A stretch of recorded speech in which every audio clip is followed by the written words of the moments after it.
ఒకసారి గత వైభవం గుర్తొచ్చింది.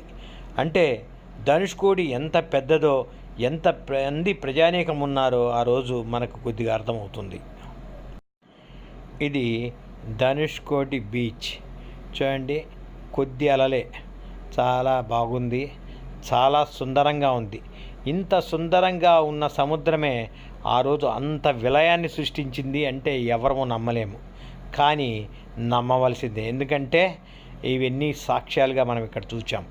కాబట్టి ప్రకృతికి ఎదురొడ్డి మనిషి ఏమీ చేయలేడు అని ఇక్కడ చూసిన తర్వాత ఒక స్పష్టమవుతుంది.